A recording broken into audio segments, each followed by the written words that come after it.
Hi friends, நம்ம இன்னைக்கு ராவே ப்ரோக்ராமோட exposure விசிட்டுக்காக Salem டிஸ்ட்ரிக்டில் இருக்கிற மூலப்பாதை வில்லேஜில் லொக்கேட் ஆகிருக்க ஆர்ஆர்ஆர் சுகர் ஃபேக்ட்ரிக்கு தான் இன்றைக்கி வந்திருக்கோம். இங்கே வந்துட்டு மேஜராக வந்துட்டு ஜாகரி வந்து ப்ரொடக்ஷன் பண்ணுறாங்க. அதோட ப்ராசஸ் பற்றி ஸ்டெப் வைஸாக கீழே பார்ப்போம்.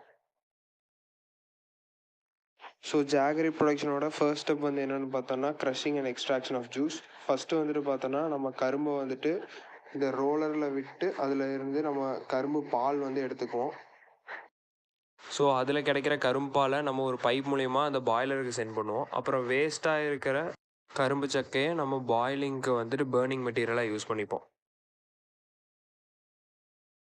ஸோ செகண்ட் ஸ்டெப் பார்த்தோம்னா கிளாரிஃபிகேஷன். இதில் வந்துட்டு பார்த்தோன்னா நம்ம பேக்கிங் சோடா, அதாவது சோடியம் பைகார்பனேட்டை வந்து ஆட் பண்ணுவோம். அது வந்துட்டு கரும்பு பாலில் இருக்க இம்ப்யூரிட்டிஸை வந்து ரிமூவ் பண்ணி ஒரு கிளியரர் ஜாகரியை வந்துட்டு நமக்கு ப்ரொடியூஸ் பண்ணுவோம்.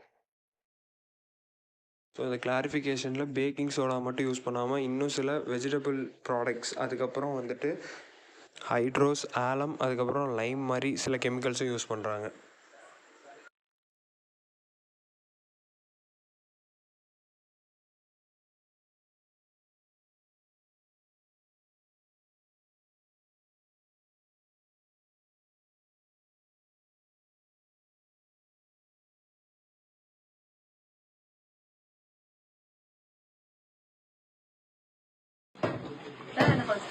பால் விட்டுக்கிட்டு பால் விட்டு இதுக்கு அழுக்கு எடுக்கிற மாதிரி மட்டிப்பா விடுற சோடாலாம் வச்சு இனிமேல் அழுக்கு மேலே வந்தால் அது அழுக்கு எடுத்துக்கிட்டு விட்டா அப்படியே பாவாயிடும், சர்க்கரை ஆயிடும்.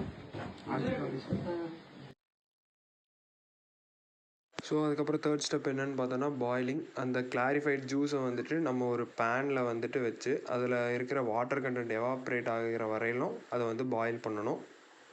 பாயிலிங் பண்ணுறப்ப கண்டினியூஸாக ஸ்டிர் பண்ணிகிட்டே இருக்கணும், இல்லைனா சுகர் வந்து அடி பிடிச்சிரும்.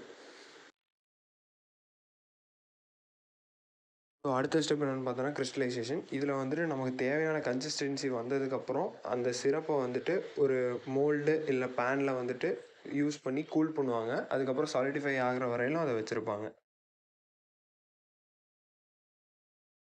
இந்த ஜாகரியோட மாய்ஸ்சர் கண்டென்ட் எவ்வளோ இருக்குன்னு பார்த்தோன்னா 5 to 7% இருக்கணும். அடுத்த ஸ்டெப் வந்து ட்ரையிங். இந்த ஸ்டெப்பில் வந்துட்டு பார்த்தோன்னா நமக்கு கிடைச்ச அந்த சாலிட் கிரெயின்ஸை வந்துட்டு இன்னும் கிரானியூல்ஸாக மாற்றுவாங்க. அதுதான் இந்த மிஷினை வச்சு அந்த அண்ணன் பண்ணிகிட்ருக்காரு.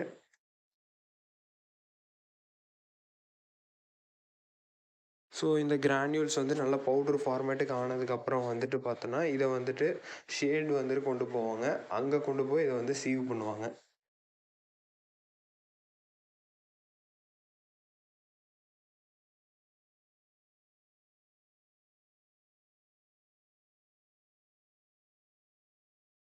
சீவ் பண்ணுறது பார்த்தோன்னா ஒரு 3 millimeter சீவில் வந்துட்டு சீவ் பண்ணிகிட்டு இருந்தாங்க.